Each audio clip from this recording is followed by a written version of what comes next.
sa piing ng ating Panginoon, tayo'y laging natitipon upang matutong magmalang sa pag-ibig na nakamtan.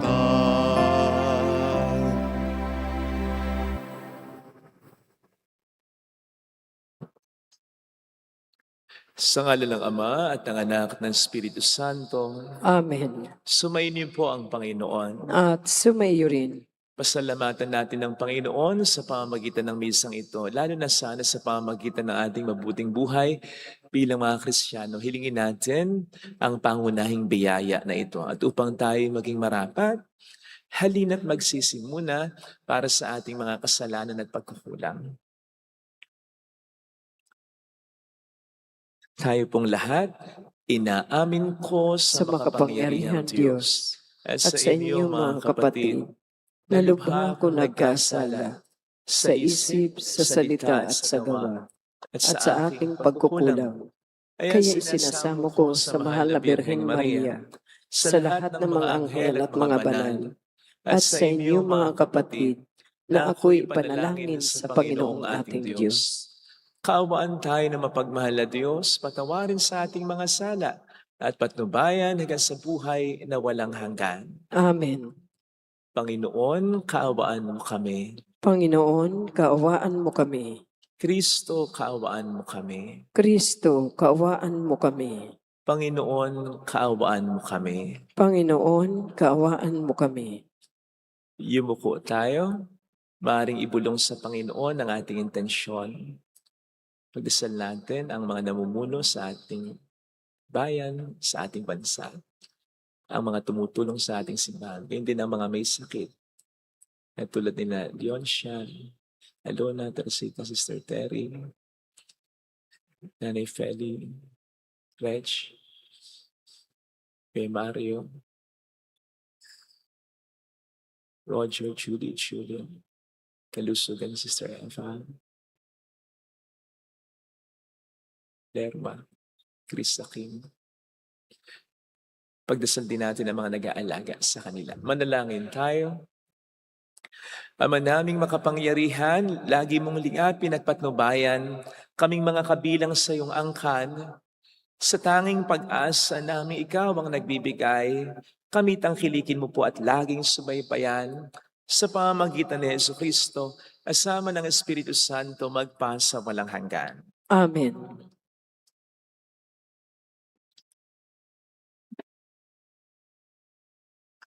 Ang salita ng Diyos mula sa unang aklat ng mga hari. Noong mga araw na iyon, ang matatanda ng Israel at ang mga puno ng angkan ay pinatawag ni Solomon sa Jerusalem upang kunin ang kaba ng tipan sa Sion, ang kuta ni David. Kaya nagpunta kay Solomon ang mga pinuno sa Israel noong kapistahan ng buwan ng Etanim, ikapitong buwan ng taon. Nang naroon na ang lahat, binuhat ng mga saserdote ang kaba ng tipan, tinulungan sila ng mga Levita sa pagdadala ng tolda at mga kagamitang naroroon. Hindi mabilang ang mga baka at tupang inihandog ni Solomon at ng buong Israel sa harap ng kaba ng tipan. Pagkatapos, ipinasok ng mga saserdote ang kaba ng tipan sa dakong kabanal-banalan at inilagay sa ilalim ng mga pakpak ng mga kerubin. Nakabuka ang pakpak ng mga kerubin, kaya't nalulukuban ng mga iyon ang kaba ng tipan at ang mga pasanan nito. Walang ibang laman ang kaban, kundi ang mga tablang bato na kinasusulatan ng tipan ng Panginoon sa bayang Israel. Ang mga tablang bato ay inilagay roon ni Moises nang sila'y nasa Horeb, matapos silang ilabas sa lupain ng Ehipto. Pagkalabas ng mga saserdote, ang templo'y napuno ng ulap, ano pat hindi sila makapagpatuloy ng gawain sa loob. Ang templo'y napuno ng kagila-gilalas na kaniningan ng Panginoon.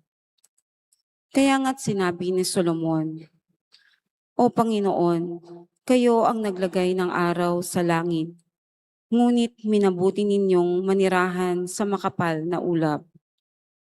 Ipinagtayo ko kayo ng isang magarang templo, isang bahay na titirhan ninyo habang panahon.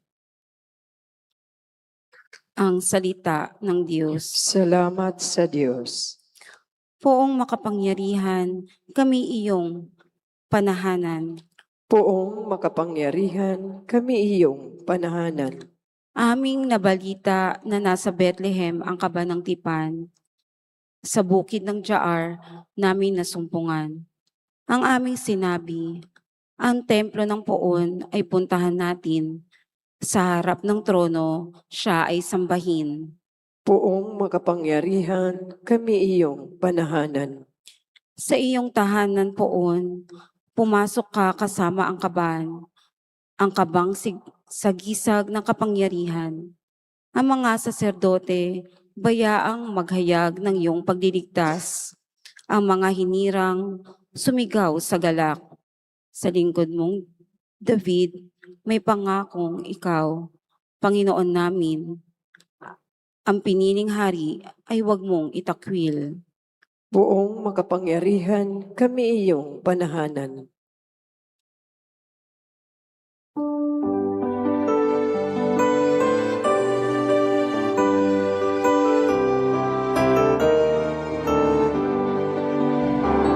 Hallelujah, hallelujah, hallelujah, hallelujah. Hallelujah, hallelujah, hallelujah, hallelujah. Sumainyo ang Panginoon. At sumaiyo rin. Ang mabuting balita po ng Panginoon ayon kay San Marcos. Papuri sa iyo, Panginoon. Noong panahong iyon, sina Jesus at ang kanyang mga alagad ay tumawid ng lawa. At pagdating ng Genesaret, ay isinadsad nila ang bangka. Paglunsad nila, nakilala siya agad ng mga tao kaya't nagmamadaling nilibot ng mga ito ang mga puok sa paligid. At ang mga may sakit na nakaratay, nasa higaan ay dinala nila kay Jesus. Saan man nila mabalitaang naroon siya. At saan man siya dumating, maging sa nayon, lungsod o kabukiran, ay dinadala sa liwasan ang mga may sakit at isinasamo sa kanya na pahipuin sila kahit man lamang sa palawit ng kanyang kasuotan. Lahat ng makahipon nito ay gumagaling. Mga kapatid, ang mabuting balita ng Panginoon. Pinupuri ka namin, Panginoong Jesucristo. Welcome sa Our Lady of Lazareth Quasay Parish kung saan ayos lang pong umiyak, samahan tayo ng mahal na sa pag-iyak at sa pagdarasal upang maging maayos ang lahat. Narinig po natin sa ating ebanghelyo ang pagkapagaling na ginawa ni Kristo sa napakaraming tao. Sinabi ko pong napakaraming tao sapagkat saan man siya pumunta, dinudumog nga po siya ng mga tao. Sa lungsod, sa nayon, sa kabukiran, lahat pumupunta sa kanya upang mapagaling niya. At lahat nga daw ng umipo, kahit man lamang sa palawit ng kanyang kasuotan, ay binigyan niya ni Kristo ng kagalingan. Alam po ninyo, habang pinagninilayan ko ito, naisip ko lang, sa napakaraming mga taong ito na pinagaling ng ating Panginoong Jesucristo na hindi niya tinanggihan sa mga hinihingi nitong kagalingan, ilan kaya sa mga ito ang tunay na sumampalataya sa Kanya? Ang tunay na tumanggap sa Kanya? Ang tunay na nakita at tinanggap siya hindi lamang bilang Mesiyas na nakapagpapagaling ng may sakit, kundi Mesiyas na nakapagbibigay talaga ng kaligtasan, kagalingan ng kaluluwa. Sapagkat yun naman din ang mahalaga sa Panginoon, di ba? Ang pananampalataya ng mga tao.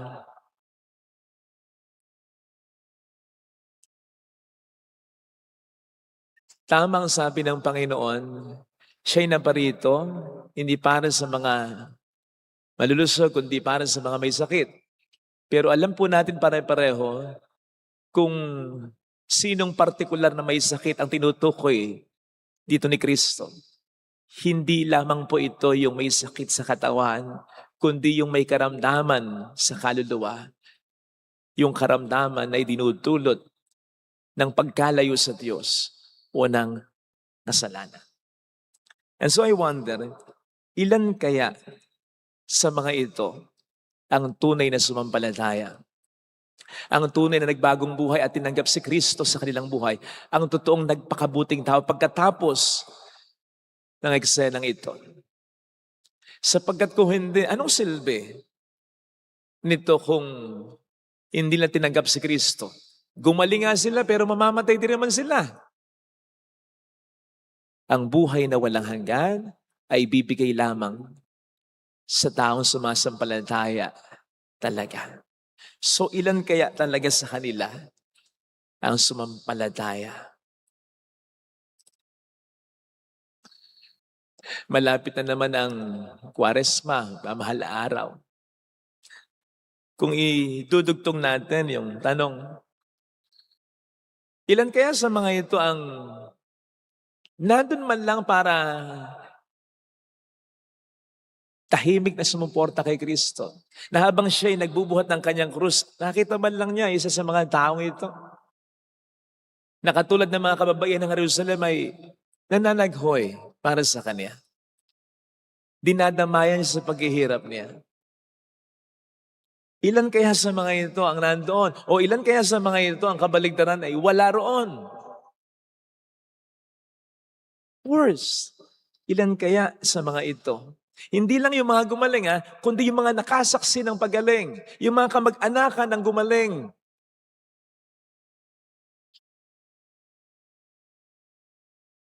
Ang sumisigaw, patayin niyan, ipako sa krusya. Nakalulungkot di ba kung ganyan?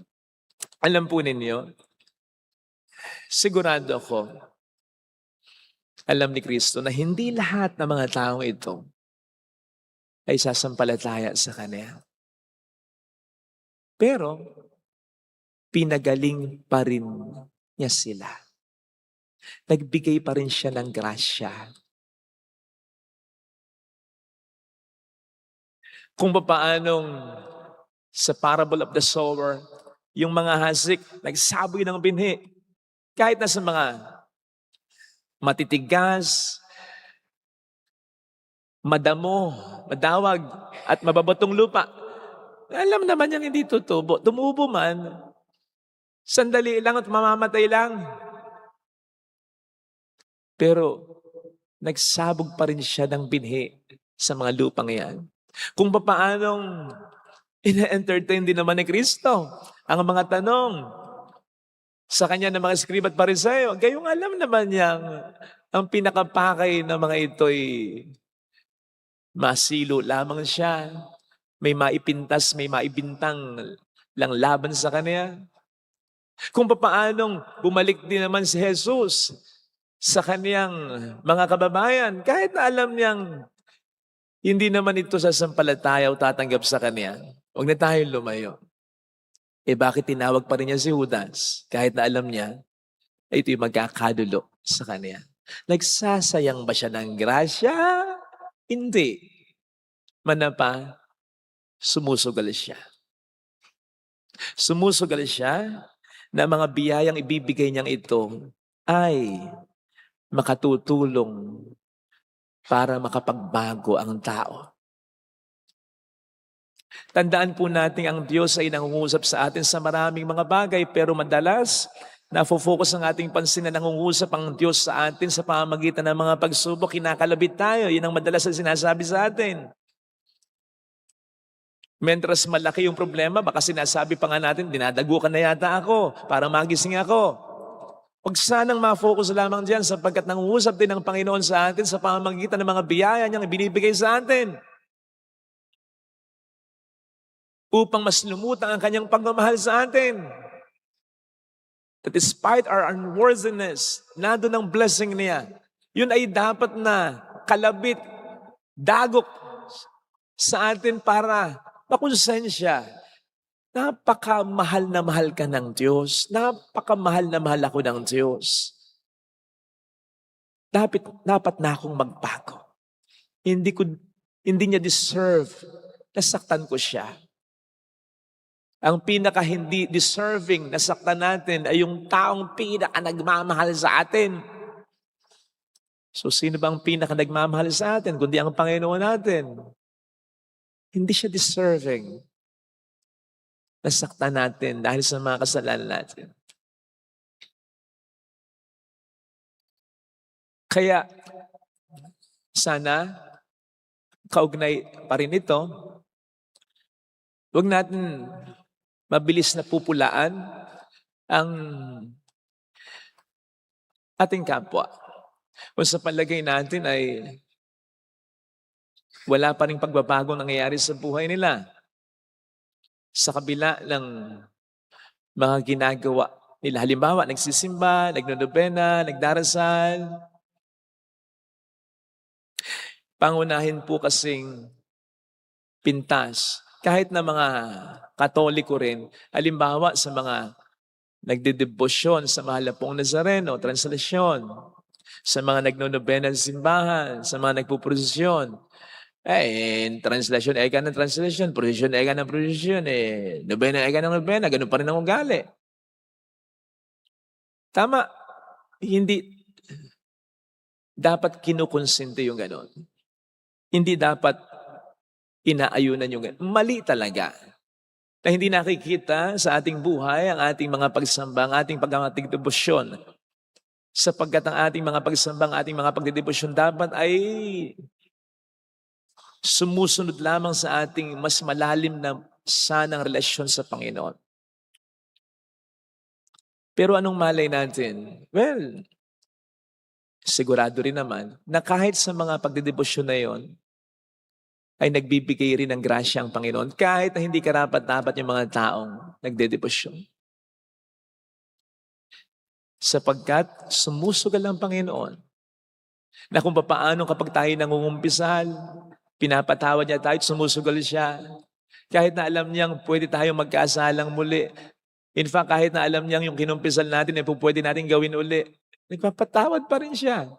Dahil sumusugal siya na pwedeng yung mga ginagawa natin yan sa kabila ng ating baluktot na pamumuhay ay magiging daan pa rin upang tayo magbago. Lalo pat kung sa pamagitan ng mga pagdedebosyon na yan ay bibigyan niya tayo ng mga grasya na ating papakinabangan o mararanasan. Kaya sana mga kapatid, ma-appreciate natin ito. At sana matularan din naman natin. Maliwanag ang sabi sa ating banal na kasulatan, nagawa natin ng mabuti ang mga kahit na gumagawa ng masama sa atin.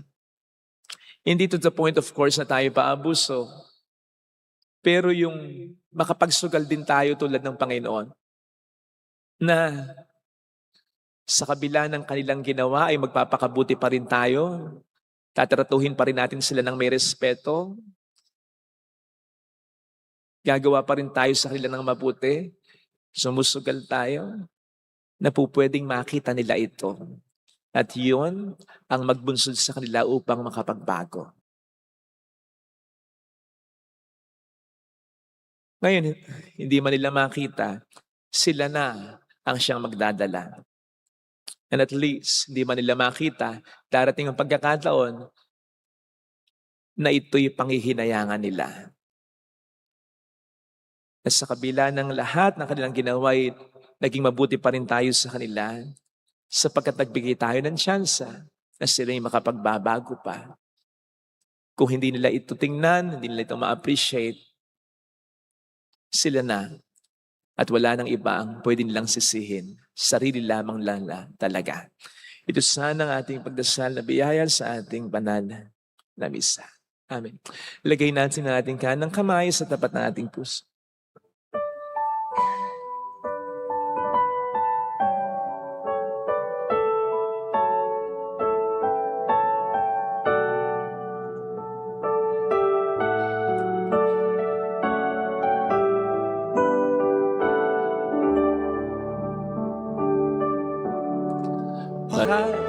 Kahit noon pa man, sa kabila ng hindi ko pagiging karapat-dapat, pinagpapala mo pa rin ako, iniintindi mo pa rin ako, itinuturing mo pa rin akong tunay na anak mo. Salamat Panginoon, naway mamutawi sa isip at puso ko ito upang ito ang siyang pangunahing magbunsod sa akin at tuluyan ang magbago, na mas magpakabuting tao na sapagkat mahal na mahal mo ko at sobra mo akong mahal para ikaw ay saktan ko. Tulungan mo rin po ako na maging katulad mo sa mga taong nahirapan akong pakisamahan sa buhay. Hallelujah! Sa mga taong nakagawa sa akin ng mali, sa mga taong nakasakit ng aking puso, siya ay muling babalik sa atin. Tulungan mo pa rin akong maging mabuti. Babalik sa atin. Hallelujah! Purihin ang Diyos. Hallelujah! Sa takdang panahon, babalik ang Panginoon upang tayo ay kunin tapat siya sa kaniyang mga pangako sa atin. Makikita ng lahat ang kabutihan ng Diyos sa pamamagitan mo. Kaya mayroong magandang mangyayari sa iyo. Makikita rin nila ang kabutihan mo. Kahit nasayangin pa nila ito, darating ang pagkakataon na ipikat man nila ang kanilang mga mata. Makikita at makikita nila ang sakripisyo, ang naging kabutihan mo sa kanila, na sinayang nila. Hindi ikaw kundi sila ang magdadala. Kaya huwag kang manghinayang. Hindi ka nagsasayang ng kabutihan. Kahit na ang ginagawa mo ng kabutihan ay gumawa sa iyo ng kasalanan, hindi masasayang yan. Kay Jesus.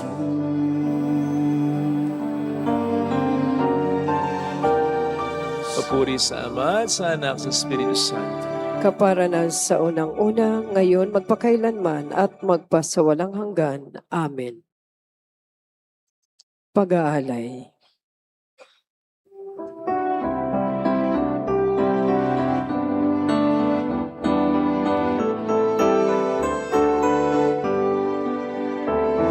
Mula sa mga butil na humitik ng buhay, natipong mga trigo'y sa tinapay magwawakas, pinagpaguran ng lipat na kamay, at ng pawis na sano'y nunukan, tanging sa iyo lamang inialay, sa isag na walang kapantay, mula sa mga baging ng kinumpol na ubas, tinaning mga bunga, ang katasay naging galang,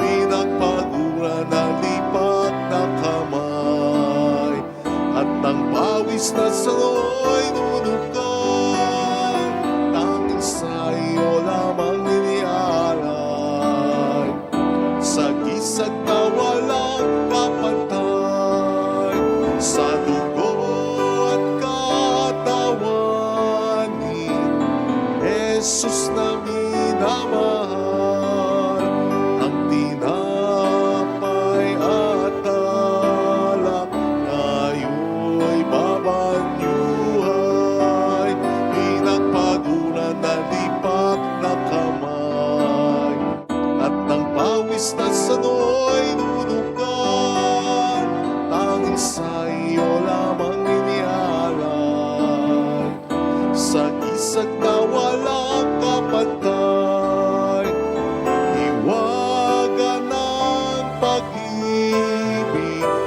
handog sa ating lahat, upang maging panlunas ng pusong naghihintay, pinagpaguran na lipat na kamay, at ang pawis na sano'y nunukan, tanging sa iyo lamang inialay,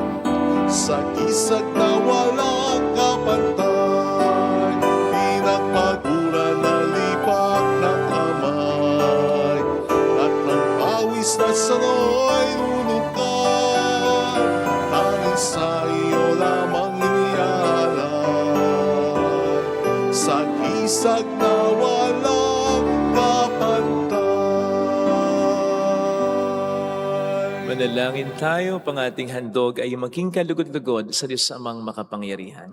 Tanggapin nawa ng Panginoon itong paghahain sa iyong mga kamay, sa kapurihan niya at karangalan, sa ating kapakinabangan at sa buong sambayanan ng banal. Ama naming lumikha, ang pagkait inuming narito ay iyong ginawa upang mapalakas kaming mga mahihina. Ipagkalobong ito ay aming mapagsaluhan bilang pakikinabang sa buhay mong pang magpakailanman. Sa pamamagitan ni Jesucristo, kasama ang Espiritu Santo, magpa sa walang hanggan. Amen. Sumainyo ang Panginoon. At sumaiyo rin. Itaas sa Diyos ang inyong puso at diwa. Itinaas na namin sa Panginoon. Pasalamatan ng ating Panginoong Diyos. Marapat na siya ay pasalamatan. Ama naming makapangyarihan, tunay ngang marapat na ikaw ay pasalamatan sa pamamagitan ni Jesucristo na aming Panginoon. Lubhang nabagbag ang kanyang loob sa pagkakamali ng tao sa sansinukob, kaya't minabuti niyang siya'y panganak ng birheng bukod mong pinagpala sa babaeng lahat. Sa labi ng imbing kamatayan kami ay inagaw ng namatay mong anak. Sa pagkabuhay niya, kami kanyang binuhay upang kaugnayan namin sa iyo'y huwag magwakas. Kaya kaisa ng mga anghel na nagsisiawit ng papuri sa iyo na walang humpay sa kalangitan, kami po'y nagbubunyi sa iyong kadakilaan. Santo, Santo, Santo, Panginoong Diyos ng mga hukbo, napupuno ang langit at lupa ng kadakilaan mo. Usana sa kaitaasan. Pinagpala ang naparirito sa ngalan ng Panginoon. Usana sa kaitaasan.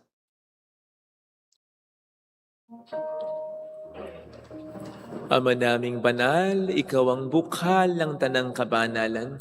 Kaya't sa pamamagitan ng iyong Espiritu, gawin mong banal ang mga kaloob na ito upang para sa amin ay maging katawan at dugo ng aming Panginoong Jesucristo. Bago niya pinagtiis ang kusang loob na maging handog, hinawakan niya ang tinapay. Pinasalamatan kaniya, pinagati-hati niya iyon, iniabot sa kaniyang mga alagad at sinabi, "Tanggapin ninyong lahat ito at kanin. Ito ang aking katawan na ihahandog para sa inyo."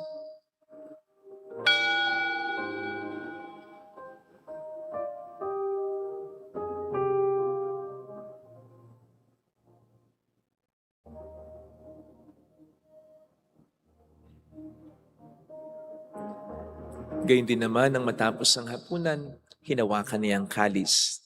Muli kaniyang pinasalamatan, iniabot niya ang kalis sa kaniyang mga alagad at sinabi, "Tanggapin ninyong lahat ito at inumin. Ito ang kalis ng aking dugo ng bago at walang hanggang tipan. Ang aking dugo na ibubuhos para sa inyo at para sa lahat sa ikapagkapatawad ng mga kasalanan. Gawin niyo ito sa pag-alaala sa akin."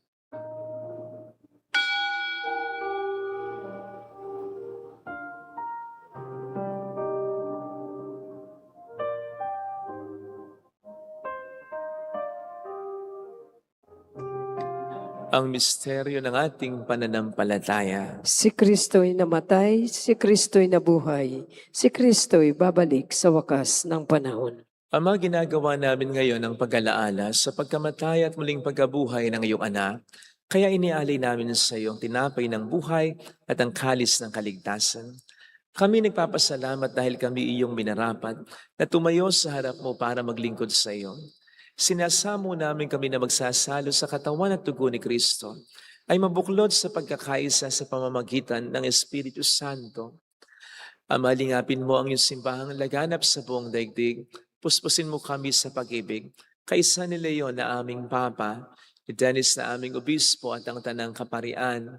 Alalahanin mo ang mga kapatid naming nahimlay nang may pag-asang sila muling mabubuhay, lalo ng aming mga ipagdarasal. Saglit nating ipagdasal ang ating mga kakilala na yumao na. Kasama si Nan Joyce, Tasing, Louie, Miguel Alceño Serio, Emer, Dionga Maria Jose, Dito Eric Sos, Dito Perse Gaudios Agoring, Aja Dante, Sally, Enrique, Rodolfo, Alan, Larry, Fredo Mark, Ricky, Morio Isla, Benjamin Nelly, Noemi.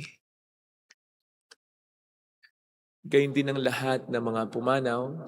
Kaawaan mo sila at patuloyin sa iyong kaliwanagan. Kaawaan mo at pagkingtapatin kaming lahat na makasalo sa iyong buhay na walang wakas, kaysa ang mahal na Birhen ng Lasal at ang Ina ng Diyos. Isanusay ang kabiyak ng kanyang puso lahat po ng mga banal na namuhay dito sa daigdig ng kalugod-lugod sa iyo.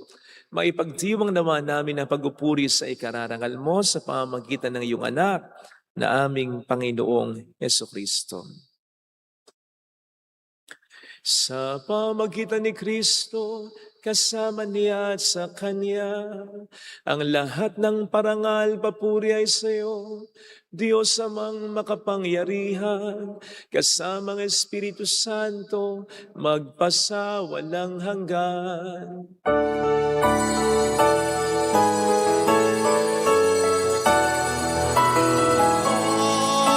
Amen, amen.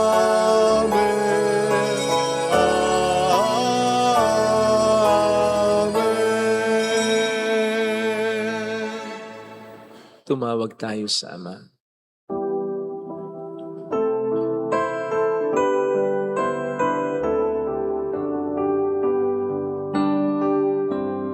Ama namin, sumasalangit ka, sambahin ang ngalan mo, mapasa amin ang kaharian mo, sundin ang loob mo dito sa lupa para ng sa langit. Bigyan mo kami ngayon ng aming kakanin sa araw-araw. At patawarin mo kami sa aming mga sala, para ng pagpapatawad namin sa nagkakasala sa amin. At huwag mo kaming ipaintulot sa tukso, at ihadya mo kami sa lahat ng masama. Hiling namin kami adya sa lahat ng masama, pagkalooban ng kapayapaan araw-araw, iligtas sa kasalanan, samantalang aming pinaghahandaan ang dakilang araw ng pagpapahayag ng tagapagligtas naming si Jesucristo. Sapagkat iyo ang kaharian, ang kapangyarihan at ang kapurihan, magpakailanman. Amen. Panginoong Jesucristo, sinabi mo noon, sinasabi mo rin sa amin ngayon, kapayapaan ang iniiwan ko sa inyo, aking kapayapaan ang ibinibigay ko. Tunghayan mong aming pananampalataya, huwag ang aming pagkakasala. Pagkalooban mo kami ng kapayapaan at pagkakaisa sa iyong kalooban. Kasamang Espiritu Santo, magpasa walang hanggan. Amen. Ang kapayapaan ng Panginoon ay sumainyo daw ang lahat. At sumaiyo rin. Magbigayan tayo ng kapayapaan sa isa't isa. Kapayapaan po. Peace be with you. Kordero ng Diyos na nag-aalis ng mga kasalanan ng sanlibutan, maawa ka sa amin. Kordero ng Diyos na nag-aalis ng mga kasalanan ng sanlibutan, maawa ka sa amin. Kordero ng Diyos na nag-aalis ng mga kasalanan ng sanlibutan, ipagkaloob mo sa amin ang kapayapaan.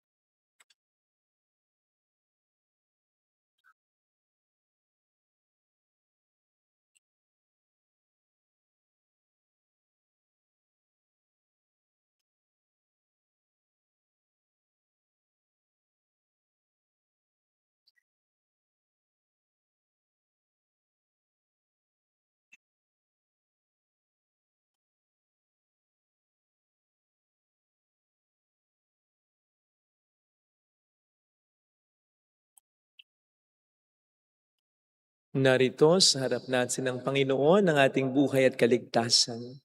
Mapalad tayong inaanayahan.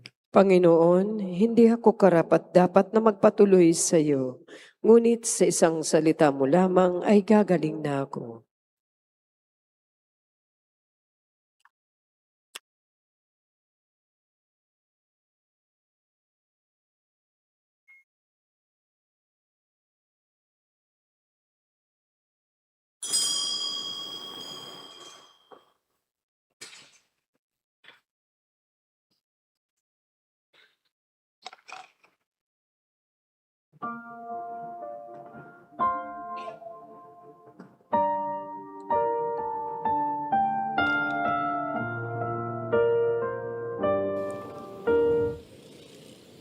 Panalangin para sa espiritual na pakikinabang. Panginoong Hesus, ako ay naniniwala na ikaw ay nasa kabanal-banalang sakramento. Iniibig kita ng higit sa lahat at ninanasa kong tanggapin ka sa aking kaluluwa. Sapagkat sa mga sandaling ito, hindi kita matatanggap sa sakramento. Tumuloy ka sa espiritu sa aking puso. Niyayakap kita na parabang naririto ka na. Inaalay ko ng buong buo ang aking sarili sa iyo. Huwag mong hayaang mawalay ako sa iyo. Amen.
Manalangin tayo. Ama naming mapagmahal, sapagkat inuming pagkakaisa ang binibigay, kami niloob mong makapakinabang. Kaisa ni Kristo kami naway makapamuhay upang makapamunga ng may kagalakan para sa kapakanan ng aming kapwa-tao at sanlibutan. Sa pamamagitan ni Hesu Kristo, kasama ang Espiritu Santo magpasa walang hanggan. Amen. Holy God, Holy Mighty One, Holy Immortal One. Have mercy on us and on the whole world. Holy God, Holy Mighty One, Holy Immortal One. Have mercy on us and on the whole world. Holy God, Holy Mighty One, Holy Immortal One. Have mercy on us and on the whole world. Jesus, King of Mercy, We trust in you. alalahanin, Alalahanin, o mahal na Birhen ng Lazaret, ina ng pag-asa. Ikaw ang nagpapaalala sa amin magbalik loob sa Ama. Ito ang nagpapatunay na ang kagandahan loob mo'y nanatiling busilak. Sa pag-aaruga mo sa amin, tungkulin mo'y tinupad. Sa paanan ni Kristo, itinurin mo kami mga tunay mong anak. Kaya ninais mong ni Isay huwag mapahamak. Maging sa iyong walang tigil na pananalangin pati luhay pumatak. Huwag naman mawala ng saysay ang iyong paghihirap. Hiling nawa namin sa iyo, o aming inang liyag, na matapos ang pakikibaka namin sa mundong ito at sa pananatili namin tapat kay Kristo, sa kapurihan mo'y makibahagi kaming ganap, upang kung nasaan ka ngayon ay maparoon din kaming lahat. At ang kaganapan ng kalwalhatian ng Diyos Amay, tuluyang matupad siya ay nawa. Mahal na Birhen ng Lazaret, tagapagkasundo ng mga makasalanan. Ipanalangin mong walang patid kami mga dumudulog sa iyo. Marami pong salamat sa inyong pakikisa at sa mga tulong na binibigay ninyo na nagiging dahilan para marami din tayong matulungan at maipromote natin ang debosyon sa Mahal na Birhen ng Lazaret. Salamat po. Sumayin niyo ang Panginoon. At sumaiyo rin. Palain kayo kasama ang ating pamilya na mapagmahal na Diyos, ng Ama at ng Anak at ng Espiritu Santo. Amen. Umayo tayo sa kapayapaan ni Kristo. Salamat sa Diyos.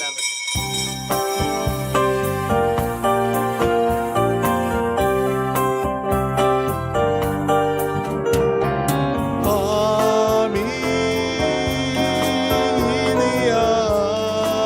inialay ang pag-ibig na walang kapantay. Okay, sarap mabuhay kung may nagmamahal, pagmamahal na tunay at laging nalisay. Ang Birhen kong umibig ay walang siramis, pagsindang sa talinis sa iyo hanggang langit.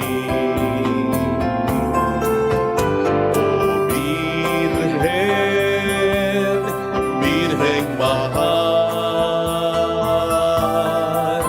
sa awit at sa dasal